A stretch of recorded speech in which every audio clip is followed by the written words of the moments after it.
제자 중에 또 한 사람이 이르되 주여 내가 먼저 가서 내 아버지를 장사하게 허락하옵소서. 예수께서 이르시되 죽은 자들이 그들의 죽은 자들을 장사하게 하고 너는 나를 따르라 하시니라. 아멘.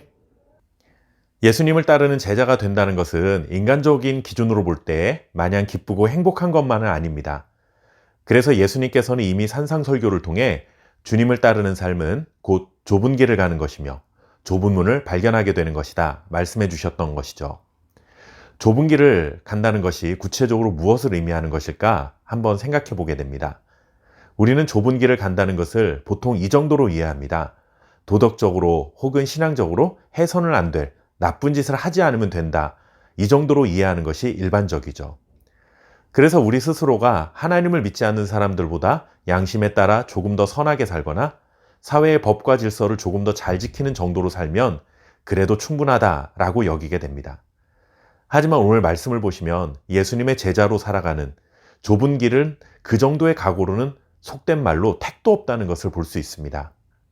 예수님이 권세 있는 훌륭한 가르침을 전해주시고 사람들이 행할 수 없는 기적을 행하자 예수님의 12제자뿐만 아니라 많은 사람들이 예수님 주변에 몰려들었습니다. 예수님께서는 많은 무리들을 피해 제자들과 갈릴리 건너편으로 건너가고자 하셨습니다. 그때 서기관한 사람이 예수님을 찾아오게 되죠.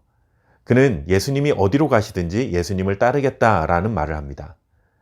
특히 복음서에서 부정적인 이미지가 강한 서기관이 어쩐 일로 예수님을 따르는 제자가 되겠다고 하는 것인지 이 사람은 참 깨어있는 사람이 아닌가 하는 생각도 듭니다. 하지만 서기관은 예수님을 선생님이라고 부릅니다.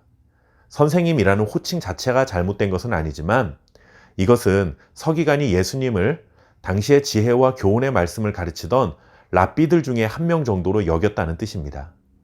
즉 예수님을 하나님의 아들로 믿고 주님을 따르겠다라고 한 것이 아니라 예수님이 다른 랍비들보다 훌륭한 스승인 것 같으니 말씀을 배울 수 있는 문화생으로 저를 받아주십시오 하는 그런 뜻인 것이죠. 그런데 예수님은 그에게 이런 답변을 주십니다. 여우도 굴이 있고 공중에 새도 거처가 있으되 인자는 머리 둘 곳이 없다. 이 말씀의 뜻은 이런 것입니다. 예수님을 따르는 것은 그저 자기 자신의 지적인 욕구를 채우기 위한 그런 수단이 되어서는 안 되고 잠자리가 정해져 있지 않을 정도로 일상적인 불편함을 감내할 각오가 되어 있어야 한다 하는 말씀이죠. 즉 예수님을 따른다는 것은 예수님의 삶의 방식을 자신의 삶의 방식으로 받아들이는 것을 포함합니다. 그런데 서기관은 그런 각오 없이 그저 좋은 스승을 만나서 훌륭한 가르침을 받고 싶었던 것뿐입니다. 예수님의 이 말씀을 통해 좁은 길을 간다는 것은 그저 남들보다 조금 더 선하게 산다는 의미가 아니라 누구나 누리고 살아가는 일상적인 일들 속에서도 불편함을 감내할 만큼 각오를 하고 예수님을 따르는 것임을 알게 됩니다. 이 일이 있은 후에 곧바로 예수님의 제자 중에 한 명과 예수님의 대화가 이루어집니다. 그런데 이 대화는 우리에게 굉장히 충격적으로 다가올 수 있는 말씀이기도 합니다. 제자 중에 한 명이 자신의 아버지의 장례를 치르고 오게 해달라 요청합니다. 자녀로서 너무나 당연한 일이고 율법의 근거에서 봐도 제자의 요청은 전혀 무리가 없었습니다. 그런데 예수님은 정말 이해하기 힘든 답변을 내어놓으시죠. 죽은 자들이 그들의 죽은 자들을 장사하게 하고 너는 나를 따르라. 결론부터 말하면 아들로서 마땅히 치러야 할 아버지의 장례마저도 포기하라 말씀하신 것처럼 보입니다. 예수님의 제자가 되어 좁은 길을 간다는 것은 부모, 자식, 가족 모두를 다 등지고 버려야 한다는 뜻일까요? 이 말씀은 그런 뜻이 아니라 예수님을 따르는 제자가 된다는 것은 어떤 순간에도 예수님을 최우선 순위에 두어야 한다는 우선순위의 원칙을 정해주신 것이라 할 수 있습니다. 심지어 가족이라 하더라도 내 개인적인 일들이 주님을 따르는 일보다 우선될 수 없다는 제자로서 살아야 할 삶의 기준을 말씀하신 것이지 모든 경우에 부모의 장례도 포기해야 한다는 구체적인 지침을 전해주신 것은 결코 아니라는 것이죠.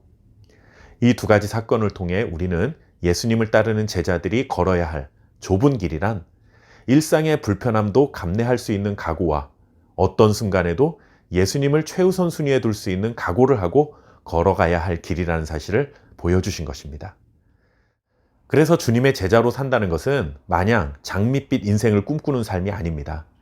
험하고 거친, 때로는 핍박이 있는 길이라 해도 주님이 우리를 영생으로 인도하실 선한 목자가 되심을 믿고 주님과 동행하는 삶이 곧 예수님의 제자로 사는 삶입니다. 불편함을 감수하고서라도 주님을 최우선 순위에 두고 주님의 제자로 살아가는 저와 여러분 될 수 있기를 바랍니다. 감사합니다.